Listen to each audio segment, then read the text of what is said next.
आप सब लोगों को नमस्ते, प्रणाम। क्या तो दो शब्द कहें, किसको कहें।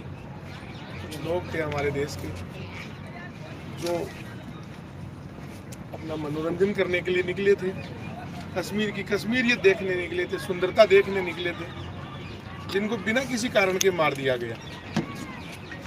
और किस लिए मार दिया गया, क्यों मार दिया गया, इसका भी किसी के पास कोई जवाब नहीं।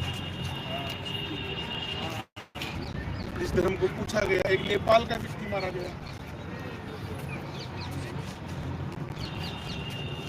इस समय बड़ी विपरीत और संक्रामक परिस्थितियों से हमारा देश गुजर रहा, हम लोग गुजर रहे। आपस में हम सब लोग भाई हैं, बहन हैं। हम लोग तो वैसे भी यदि माने तो बाबा साहब अम्बेडकर के उस सिद्धांत के लोग हैं कि हम सबसे पहले भारतीय हैं और सबसे अंत में भारतीय हैं। हमारा धर्म यदि कोई है तो वो हमारा धर्म है कि हम भारतवासी हैं, हम इस देश के वासी हैं। और ऐसी तस्वीरें इस देश में आती है, बड़ी चिंताजनक है। हम फांसी की मांग करें, कत्ल की मांग करें, किससे करें? न तो कोई जिम्मेदार व्यक्ति यहाँ खड़ा है जिसको हम कहें कि इसको फांसी दे दी जाए, न उन लोगों के परिजन खड़े हैं जिनको हम सांत्वना दे सके। ऐसी जो कॉन्डोलेंस सभाएं हमने बहुत की और करते हैं, लेकिन हम कब तक करते रहेंगे? लेकिन इन्हीं सब ऐसे ही दौर में कुछ चीजें और भी निकल के आ रही है कि हम हमारा आपसी भाईचारा भी बिगाड़ रहे हैं। सबसे बड़ी और सबसे मजबूत बात यदि हम यहाँ पे कोई करें तो वो यही है कि कम से कम हम हमारा भाईचारा नहीं बिगाड़ें। सोशल मीडिया के माध्यम से, फेसबुक के माध्यम से इतना जहर लोगों के द्वारा उगला जा रहा है देश के प्रति, धर्म के प्रति, लोगों के प्रति, कम्युनिटी के प्रति।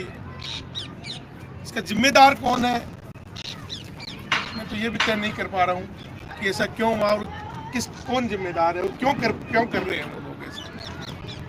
वहाँ से ही जो लोग आए हैं उन्होंने ये भी कहा है कि जब अखबारों में पढ़ा, हमने मीडिया में पढ़ा कि धर्म पहुँच के गोली मार दी, और वही लोग जो बच के आए हैं वो ये कह रहे हैं कि वहाँ के घोड़े वाले, वहाँ के वो लोग, वहाँ के कार वाले, उन्होंने हमारी बहुत मदद की। इवन एक बच्चा, उसी धर्म का बच्चा वहाँ पे शहीद भी हो गया उनको बचाने के चक्कर में।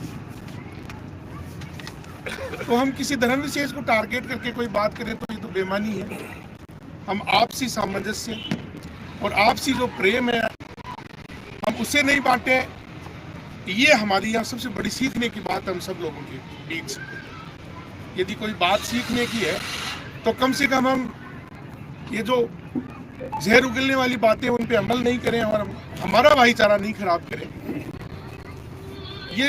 ये सबसे मजबूत बात है यदि हम यहाँ इस मंच के माध्यम से यदि कुछ सीखना चाहें तो। बाकी परिस्थितियाँ ऐसी बनी हुई है साथियों की, यदि किसी जिम्मेदार व्यक्ति से पूछा जाए कि ऐसा क्यों हुआ तो हम देशद्रोही हैं, तो हम राष्ट्र विरोधी हैं। पूछते ही हम उन्हीं आतंकवादियों की श्रेणी में खड़े होते हैं।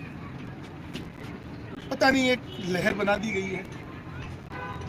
पूछा भी जाना ही चाहिए जिम्मेदार व्यक्ति से कि ऐसा क्यों हुआ, ऐसा कब तक होगा, लेकिन हम तो पूछने जैसी स्थिति में भी नहीं है। ऐसी परिस्थितियां पैदा की गई और